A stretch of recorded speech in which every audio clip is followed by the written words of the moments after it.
welcome to the kitchen.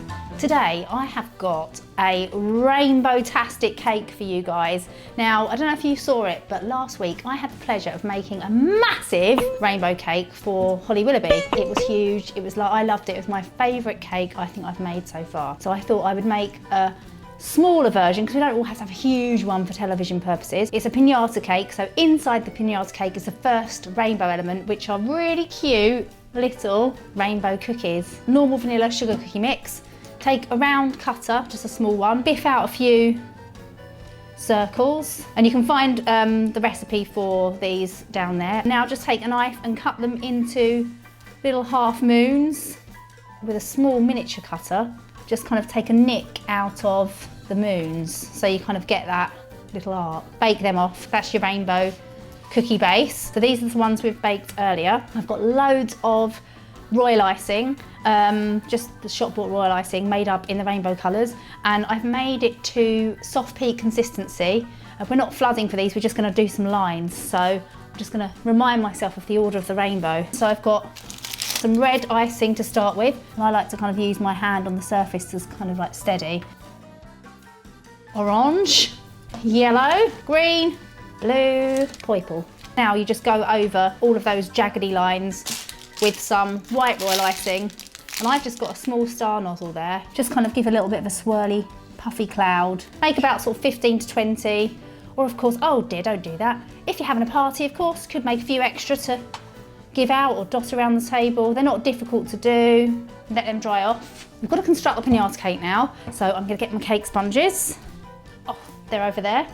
Thank you, Dan. The same way I did for Holly's cake. We've done marbled rainbow sponges, so you've got the recipe for that. That's basically normal cake batter, and we've just splattered it in the tin and then just dragged it through. I'm just going to cut the tops off each of those layers with my handy cake leveler. If you don't have one of these, you can use a big bread knife. Makes it look neater too. Look at that, look at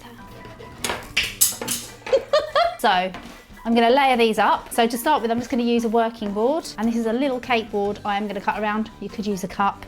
It's about 4 inches. So you just need to cut a hole in 3 of your layers. Pop out your hole of each one. And in actual fact, you could save this to make a little miniature cake if you wanted to. 2, 3. Start stacking up. So put your first one on there. Now, if you're going to be moving this cake to another board afterwards, a cake stand or an ice board like I am, it's a good idea to stick under here a thin card, just so that when you transport it, the sweets don't all come out. Get my plain buttercream. That's my one job. Haven't got it. I've got my buttercream. Go around each layer, smooth over a bit of buttercream just to kind of stick them together. I might actually stick my cake to the board a bit here as well. Second one, just line it up. Third one. So now I'm going to fill it with all of my treats. I've got some cute little marshmallows, lovely rainbow sprinkles there. I've got my rainbow biscuits. We've got our marbled sponge, we've got our biscuits, and we've also got these colour things, but actually 2 rainbow elephants, 2 rainbow elements that we've made so far. There's actually going to be 4 in this cake. So just doing the last few biscuits there, just popping those in. So I'm just going to close this up by just adding a little bit more buttercream. So we've got our lid that we didn't cut the hole in, bosh that down. And now what we're going to do is crumb coat the whole cake. To crumb coat it, just literally all you're doing is taking more buttercream and just pushing it against the cake and using like a backwards and forwards motion. As long as you keep your palette knife at the straight angle, that's going to give you a nice straight side all the way around, continue over the top. Biff it in the fridge for half an hour to an hour, and then we can come back with it finished and do the decorating. So I've already done that bit, so I'm going to bring that bit out. Here is our cake that we've crumb coated, we've sealed it over. I'm now going to transfer it onto its iced blue board. Take a palette knife. I've actually got a hidden board under this one. Thank you, Lola. Lift it up. There we go.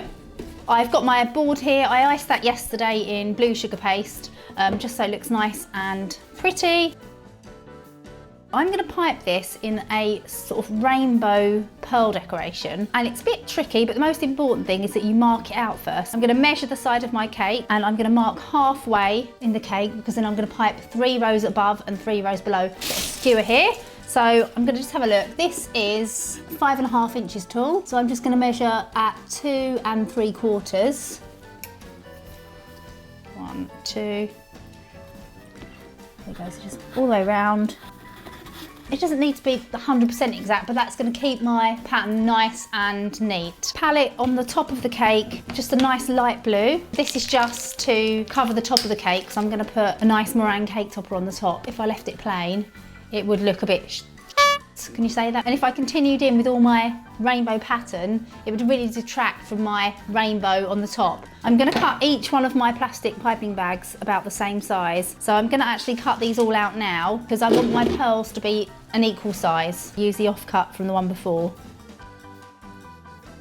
So this is the last one. These are all plain vanilla buttercream that I've just coloured. The thing about this cake is the actual preparation that takes the most time, but it's worth the wait. I'm going to put some bag clips on here, because otherwise sometimes what happens is it pops out the top of the bag, and then that's absolutely terribly messy, and then I get told off by Lola. I'm going to take a tiny bit of this blue and just make a very, very light blue for the top of my cake. So just kind of palette all the way around, neaten that off like that. There, so now we're finally ready to do our rainbow piping. The most important thing to do is try and keep the bags in order, just so you can kind of get into a rhythm. Red, orange, yellow, green, blue, purple. I'm going to start just with my yellow and green, because I'm trying to sort of like work out the spaces evenly. Just going to pop our yellow one against the cake, a green, piping against the cake, and now I'm just going to go above with the other colours. Oh, flop. This is a great thing about this cake. It looks really spectacular, but you don't need to have a high skill level to do this. You just need to have patience and a lot of prep time. So that's my first row. I'm going to get my spoon. I'm now going to press on each pearl, and I'm going to press and drag down against the cake like that. You want to make sure that you wipe that spoon after every time you drag. Every time you go round, you start with the one where you left off. So give it a squeeze. So now I continue with red, pipe, drag, wipe, repeat. There you go. Can make a little song, couldn't I? Pipe, drag, wipe, pipe, drag, wipe. You guessed it. I'm going to start with blue now. Looks like when a unicorn goes to the toilet. Look at that, it's looking good already. So here is our meringue cake topper. Just made with normal meringue mixture, which I've coloured and I've piped over a template. If you'd like the template, you can find it in my book, Kawaii Cakes. I'm going to use a couple of skewers, which I'm going to put behind the meringue. So I'm just going to kind of have a look at my front and just line up. There we go. I think that one's going to be my favourite. So I'm just going to put some royal icing across there and just sandwich those together like this. And there we go, look at that. So you've got a nice 3D topper. Just place that on top of your cake. Make sure it's central. Yeah. And there you have it. A Rainbowtastic cake. I think it looks really, really brilliant, if I do say so myself. But it is easy to make. I hope you all enjoy making it too. Everything you need to make it is just down there. And if you like what you see, please subscribe, and I'll be back soon for even more videos. Bye!